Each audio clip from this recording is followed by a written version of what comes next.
Hello, everyone, and welcome to an AGT Network YouTube exclusive. I am joined tonight by the Great LonDini, who is here to talk to us about how to avoid being scammed. As you saw in the intro, we had cyber, but there's all different kinds of scams out there, and he's going to help us learn how to avoid getting scammed. How are you doing, my brother? Doing all right, man. Just hanging out. Just ate dinner. I'm feeling good. I'm ready. I'm ready to teach. I'm ready to educate. That's perfect. And as you know, I follow you on TikTok.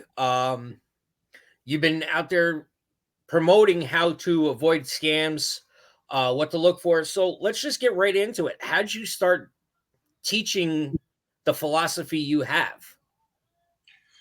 I don't know how it all starts when as far as like the philosophy. I know that I started doing TikTok pretty much around the same time as most people did around COVID, and I had a tragic situation happen with a friend of mine lost their child who was autistic, and he believed that the reason why that was part of the reason why he ended up taking his life is because of the bullying he had received in his class and online. So he had asked me to help him figure out who was doing it online based off of the information he had on his phone. And I was able to take some of the usernames and figure out who they were and help him kind of like reach out to some of the parents that were responsible for some of the bullying. And then I thought, I mean, I was on social media a little bit, not much, like Facebook with most people, a couple of videos here and there. But I realized at that point that there's a lot of information on the internet that's designed to hurt people, and there's a lot of bad actors out there that use information or stigmas that people have about the internet, or I guess ignorance that people have on the internet to exploit people, like pretending to be hackers, pretending to be able to accomplish things that they can't. So my goal at that point just was to get as much information out as possible. But over time, it kind of, with the popularity that came with it, almost 10 million followers, TV shows, and I had all this stuff that came out with it. I realized that it's really easy to kind of lose focus. So my mission now is just kind of positivity over popularity. Like let's get the positive message out there. Let's educate the people. Let's give them the tools so that we can try to close the chasm of people from our generation that think the internet is just something nerds use to now to where it's a tool to it could be a tool to bring great things, or it could also cause a lot of devastation, like in the case of my friend. So. And I understand that. That's why, like I said, I've been following you. I reached out to you because yeah, you have a lot of people out there on, especially on YouTube, going after the hackers and stuff like that. But there's really nobody sitting there to say, hey, this is a scam that you want to keep an eye on, or this is something that's been going on and it's turning into a scam.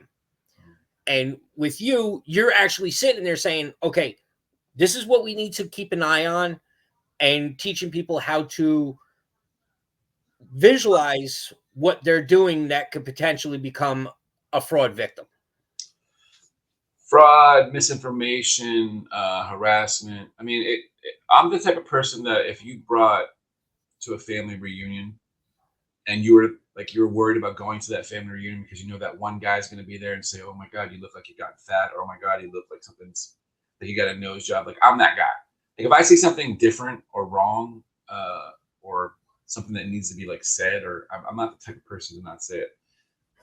So I feel that social media is a place where there's a lot of misinformation that kind of brews, and there's a lot of bad actors out there that use things like cryptocurrency. They'll use things that people just don't understand to scam, to get money out of people. And some of the scams they're not obvious because, like, I'll give you a quick example. I won't get into too much detail because I'll let you lead the questions. But if you look at TikTok battles, right?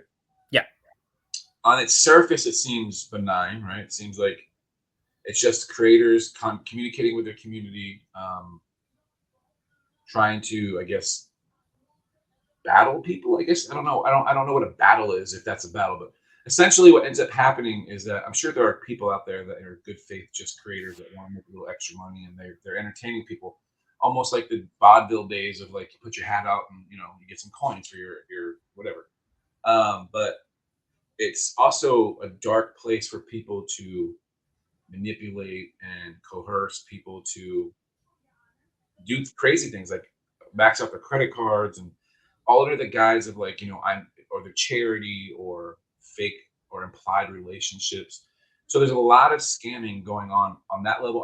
On also on the level that a lot of the people that do battles are in like this weird Bernie Madoff tiered scheme, right? Where they all like share each other's coins and they all like pool their money together to boost people up in the rankings. And I don't know that anybody necessarily cares about that, other than it kind of goes hand in hand. Like you have one person saying, "Yeah, I need you to max out your credit card because I'm going to go help a veteran," or "I need you Yeah. to use your credit card because I'm in love with you." Well, you're a part of a collective, and you're trying to raise money again, like in this Amway scam, to kind of pull people together and beat these ranking systems. At the end of the day, there's no loser because even if you lose, you don't have to give up your money. Like you're winning no matter what you're doing. So there's a lot of scams to be called out, and I don't really have a formula to what I do. I kind of just wake up, I see my phone, I flick on my FYP, I have friends that tell me this is going on. Like for example, the unfortunate incident with in Pennsylvania where the Trump, Yep. where President Trump got shot. So much misinformation put out there. So much misinformation on both sides, right? And I'm just like, well, someone's got to say something, right? Like this is ridiculous. Like nobody can actually believe this. But I think that information could be great and it could be dangerous. And I think that there's no real trusted place to get the information, right? If you think about it. So I try to be when I see somebody saying something that could be dangerous, like the Secret Service attempted to assassinate Trump. I'm like, okay, well, like believe whatever you want, but if you're believing that based off of the facts that this person's just spouted off in this video, do you know that those are been debunked or it's fake, right? And that might not fall on the line of scamming people, but in my mind it is because I think bad information, um, intentionally putting out intentionally bad information for clout is poison, and it's what's destroyed. It's why TikTok was supposed to be banned in the first place, right? Correct. Because it's prevalent on that app. It's bad on all apps, but not as bad as TikTok because at least on other apps they'll try to put a little community note up there that says, "Hey, that's not exactly true what you just said." Not a lot Right. of that comes from TikTok. So with let's get right into the cyber scams on how to avoid getting cyber scammed. What's the best advice you have for somebody that's realizing they might possibly become a victim of a scam? Yeah, so there's a lot of different layers to like operational security or OPSEC that that you can kind of go through. But I think the best way for like a broader audience to look at things is I call it your threat vector. Like your how are people communicating with you online and how reliable or how can you verify that people that you're speaking to are in fact who you say they're speaking to? A good example for I guess most people is Facebook, right? When you Mhm. create a Facebook account, Facebook has an algorithm based off the information that you give it that kind of spans out like a web and finds people that you went to school with, it finds people that you went to yoga with, it finds all types of people. And because for some reason we all trust our technical overlord, if somebody claims to be a cousin because they're somehow friends with a cousin of a cousin, that you automatically start to trust them. Um, so I think that the first thing that people have to understand is that when it comes to the internet, unless you and even now unless you're physically looking at them like in a video or you're actually conferencing with these people and speaking with them, you should never believe that you're speaking to who you think you're speaking to. And now with the event of AI and the leaps and bounds of AI, you can't even believe somebody when you see them because there are scams going on right now in out of India and out of parts of Africa where people are creating realistic, like uncanny valley AI people to trick people out of their money. For example, there's a scam that goes on all the time. I know several people who have been addicted to it, where they go on a dating site and it's like, oh, I really like you, but I'm in I don't know, I'm in Kenya right now, and oh my God, if I could just get a passport, I would love you. I would marry you. I'd leave everything to come be with you. And then, of course, because these people are smart, they play the long game. They'll hire somebody who sounds is a girl or sounds like a girl. They'll speak to you, and then they'll even hire an actress to get on camera and like, see, it's me, see, it's me. Um, all for the grand plan of finding a way to send you money, send them money for, say, a passport. So I would say the most important thing I could say to people is that on the internet, traditionally we say a person half of what you or believe half of what you read and none of what you hear. Or so, I can't remember the exact saying, but and the internet, believe nothing you hear and believe nothing you say. Like you have to find a way to verify everything. But it gets really dark, right? And it'll be people pretending to be veterans, saying that they need you to help them because they're overseas and they have no money. It will be charities pretending to be legitimate charities. It will be people claiming to be victims. There's a whole gamut of things that people will try to use to, I guess, elicit your empathy to try to drag money out of you. But at the end of the day, the problem is that again, you can't trust anything. And it goes back to this. Like when people get emails all the time, when they get emails from people saying, hey, this is your bank and we have suspicious activities, right? We found that somebody did something with your credit card and this is coming from online. They can make those things very, very, very convincing, right? But if you go by the motto, believe nothing you see or read on the internet, the first thing you would do is you'd be like, okay, well, this sounds convincing and it looks convincing, but let me call my bank. Because if I don't call my bank, then the internet could just be playing tricks on me. And by the way, I know because I work in this industry. I was a CTO of a company for several years. And the company that I worked for got an email that looked like it was coming from inside of a company. It's called spearfishing. And they said, oh, I need you to send me $100,000. And the email it looked like it came from the CEO of the company, right? And of course it didn't. Nobody called anybody to verify whether this is actually true. And then they ended up sending $100,000. The FBI got involved and it was a crap show. So again, I'd say the first thing I could tell anybody is do not trust anything or anyone that you see on the internet, and especially when it comes to anything to do with your money. Don't ever think that the FBI would call you to tell you that you committed a crime. They would come and visit you. Don't ever think that you could ever pay something with cryptocurrency because it's magic money. And I know my best friend's my accountant. And I know that cryptocurrency is real, but I have never heard of a legitimate business dealing with cryptocurrency. Maybe they exist, but typically if someone's asking you to pay them with cryptocurrency, it's a scam. Almost every single time. So always err on the side of the caution. Like if you're in doubt with something on the internet, just don't do it. Just don't. And I love a couple of things. Let me go back to OPSEC, right? So now you have the general ethos of like how you kind of treat the internet. Just don't trust anything. Verify, double verify, especially before you send money. Call the phone number.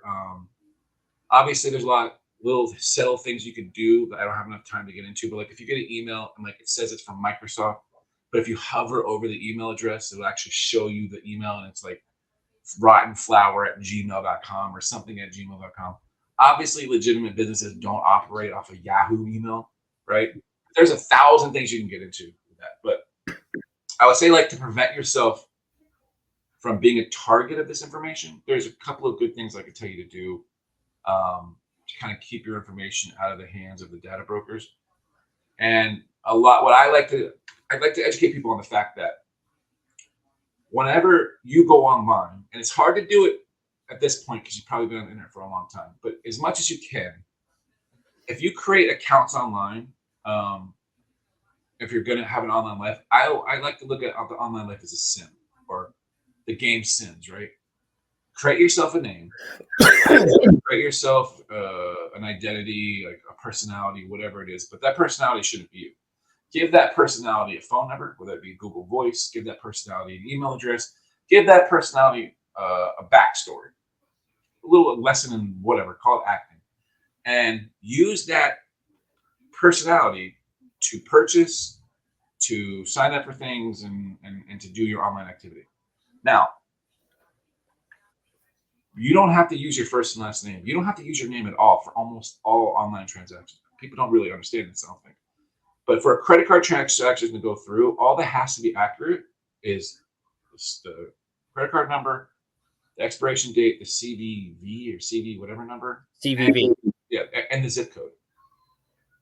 Your name doesn't have to be accurate, and your address doesn't have to be accurate. Now, unfortunately, you probably have to get your address to be accurate for the delivery, but you don't have to have it accurate for the billing, right? So, again, create an address, find an address, maybe preferably one that's broken down or burnt down. Use that as your address, right? For your billing information. For your delivery address information, I mean, I have a P.O. box personally. I don't let anything go to my house. I don't register anything in my house. And that's how I was able to be masked for as long as I was without people like all over the internet. They didn't find anybody. They couldn't find me for years, right? It's because I just created an alias. I created an identity for myself that didn't exist. So again, create an online personality. Have multiple email accounts. Don't sign up for your bank account with the same email address you email your pictures of your grandkids with, right? Because again, as anybody can tell right now, go ahead online to Google. For example, my son's getting on a ship, and I had to buy him a book because he's in college, and I had to use this service to buy the book. I go to YouTube to watch a video. 10 minutes later, I'm getting advertisements for that app because I didn't purchase it, right? Every single thing you do with your online accounts, they're logging. Google's tracking, YouTube's tracking. So if you do things with these personalities or these online personas, it's hard to track down somebody that doesn't exist, right? So you're going to get targeted less if you're not using your actual phone number.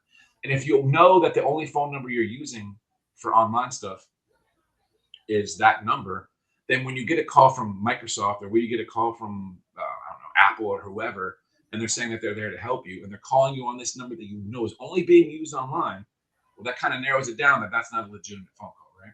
And you got to kind of try to protect your actual information, like your phone number and your email. And a good way to do that is something called a reputation defender. A lot of services out there that will do it. It costs a lot of money. But another way to do that is just to do it yourself. And you can, most data broker sites have something called opting out. So if you Google opting out, first of all, Google your name, Google your phone number, find out where it's being posted at. And then all those websites that you find your information at, go look, search on that website, find the admin page or find the admin support page. And then email the admin for that website and say, I want to opt my information out. Legally, they have to do it if they're an American-based website, which they most likely are. And even if they're not, most admins follow the guidelines that if you don't want your information on their site, you can have it. Some don't, like Kiwi Farms and their sites out there that they're used for doxing people.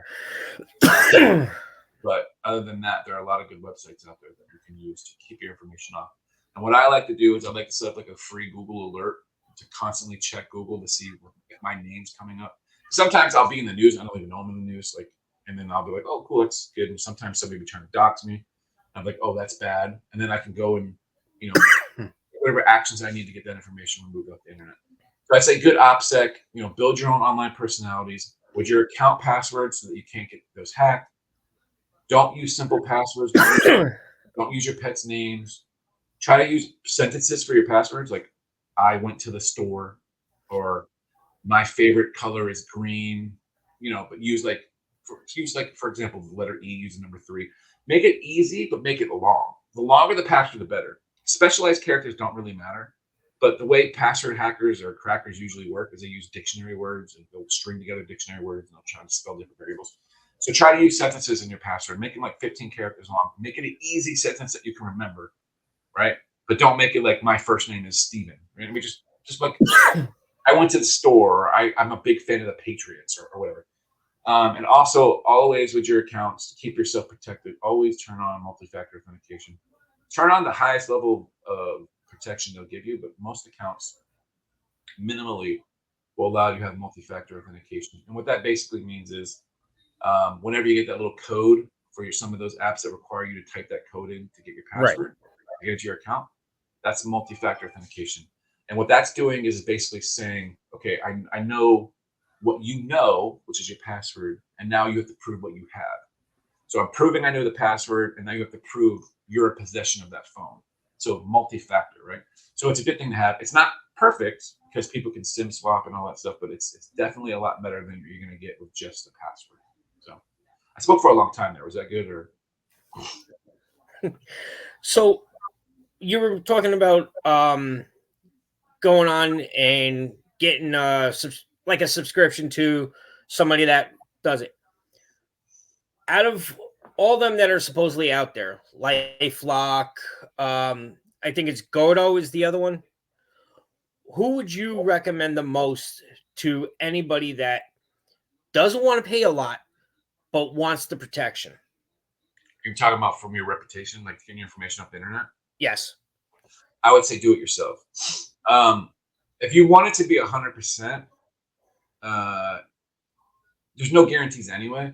But if you're on a budget, I would say do it yourself the way that I just described it, or go to my website, thegreatlondini.com, and if you become a Patreon, we give you step-by-step directions on how to do it, which wouldn't technically be free, but it would be a lot more inexpensive.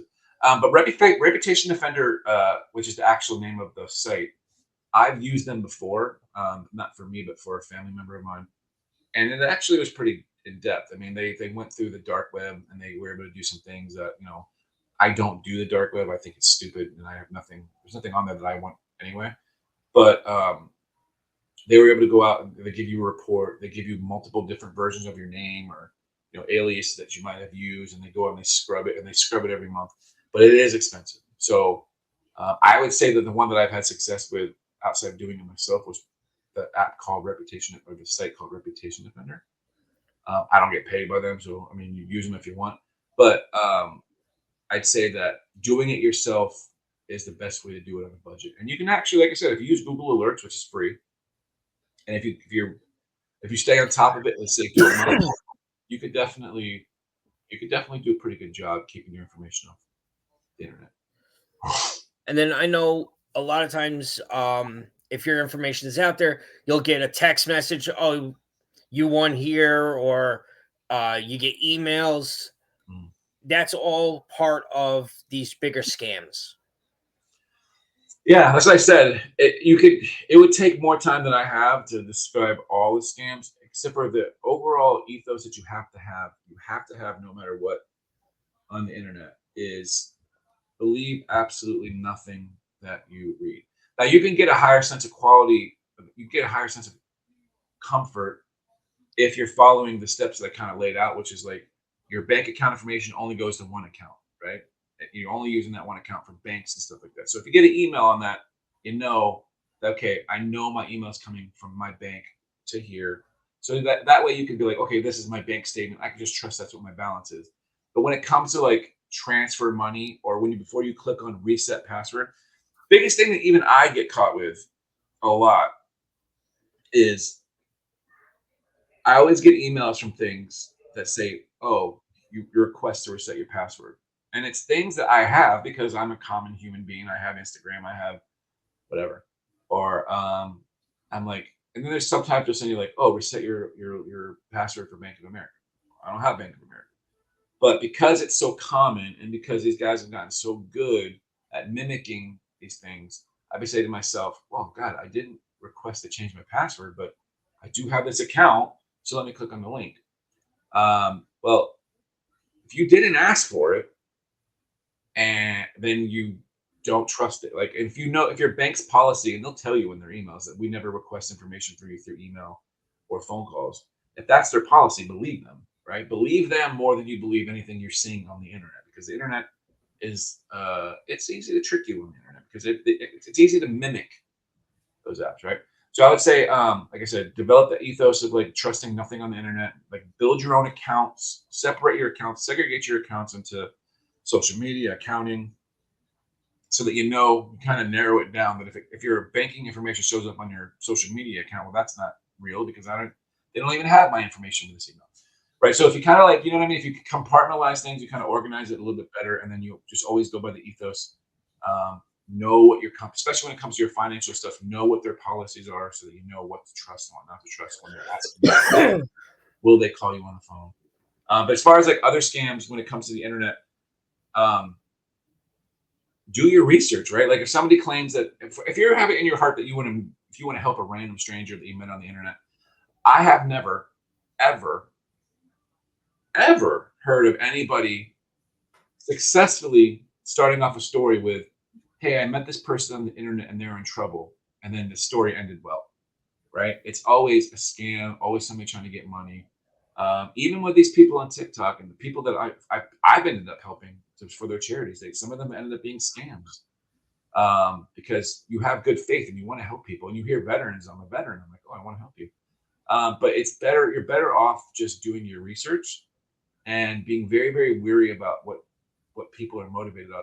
And like for me, when you look at like the stuff that comes in from like India, like the phone calls you'll get, and all these call centers.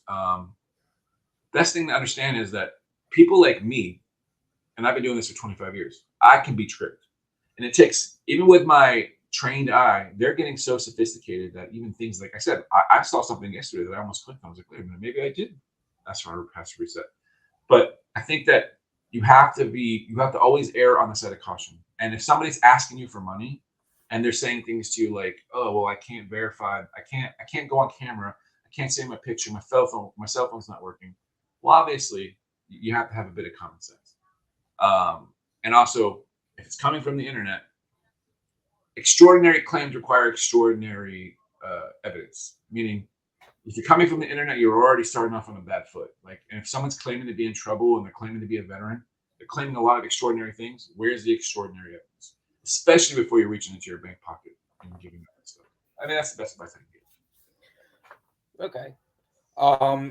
Like I know, unfortunately, the app WhatsApp is sometimes used as for the scams. Yeah. And I'll be honest with you, I got hit. I was a victim at one point for it.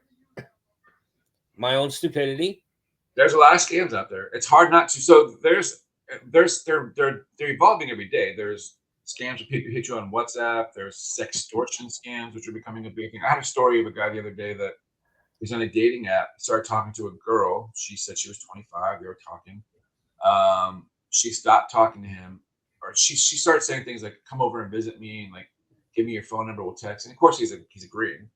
And then like it turns into he gets a phone call from the police, and the police are saying, "I have Stephanie's dad on the phone. She's 12 years old, and it turns out that you're talking to her and you're planning to go over her house. We have the text messages.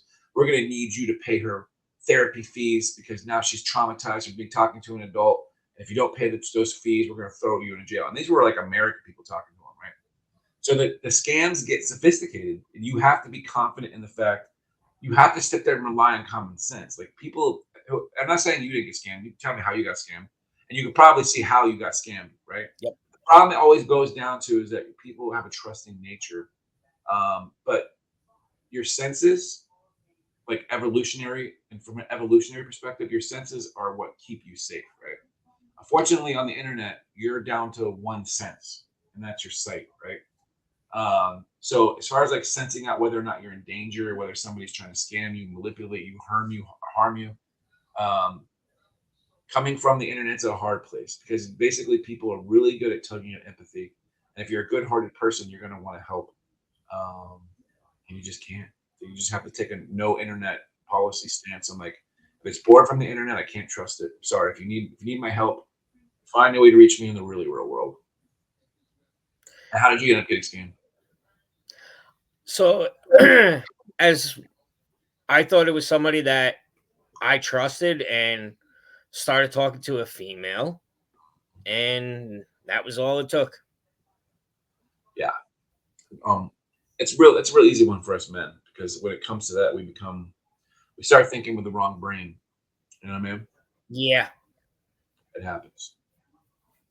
Not to me because I'm stud and all the women. It happens. But it was so bad that I'm still fighting to this day to get things back. Yeah. Well, if it comes from outside, the other thing is that most of these crimes are perpetrated outside of the country because one thing that you can be sure of is that if you commit cyber crime in America, your chances of being arrested or caught are in the high 100%, right? There's not been a hacker to this day, other than the Max Headroom incident, that I can think of that have never have evaded getting arrested or getting thrown in jail. Now, in the other hand, inside of India, parts of Africa, countries in Africa, there are places where they don't take that crime as seriously, and they perpetrate those crimes a lot. So, and your chances of getting your money back are very low, and your chances of ever getting justice are very low because, again, you don't have any recourse. And even if you have the resources to hire a lawyer that would even represent you in those countries, they didn't break any laws. So, again, it all comes back to you taking whatever stance you're going to take. I can tell you right now, I don't communicate with people financially when it comes to the internet. I just don't.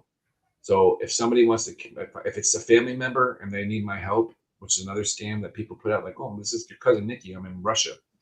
Call Nikki. If you can't get a hold of your cousin Nikki, then it's not real. Call his mom. If you can't get a hold of him, it's not real.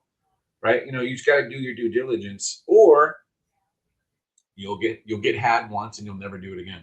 Typically, that's the answer to this problem, Carl. Is that get screwed over once, you'll never get screwed over again. Unfortunately, Right. And then I also know one of the other biggest scams that are here in the country is the family member in jail, jail, especially for the seniors. military, jail, military, stuck overseas, cars broken down. Exactly. You can't really prevent that, other than it's a really difficult one because you can tell a senior citizen something, but depending on their cognitive state, they may not understand it. The reality of it is that if you have a loved one, a family member, unfortunately, in this day and age, you have to treat them somewhat like you would a teenager, right? So for my kid, I don't allow any phone call to come into his phone other than the numbers that I know are from my family, right? I don't allow certain social media sites. I don't allow certain sites.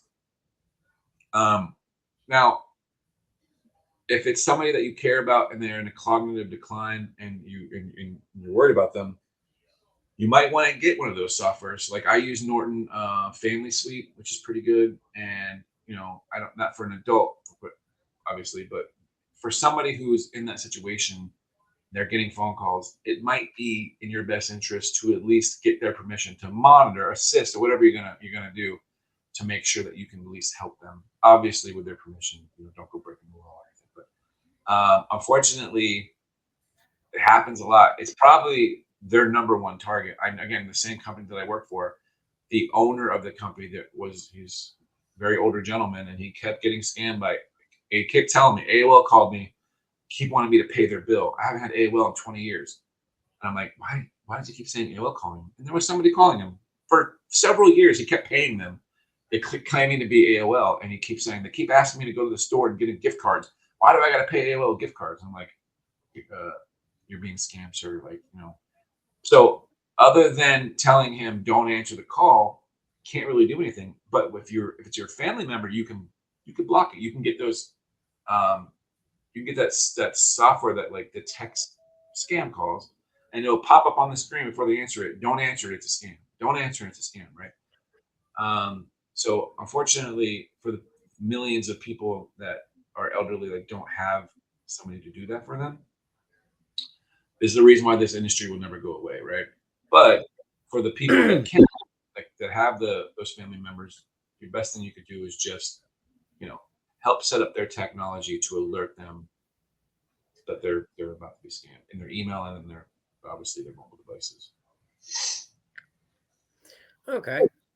And unfortunately, at this time, I'm out of questions for you. Yeah, I know you have a busy schedule. I do. Yeah. So I appreciate you coming on tonight and sitting down with us.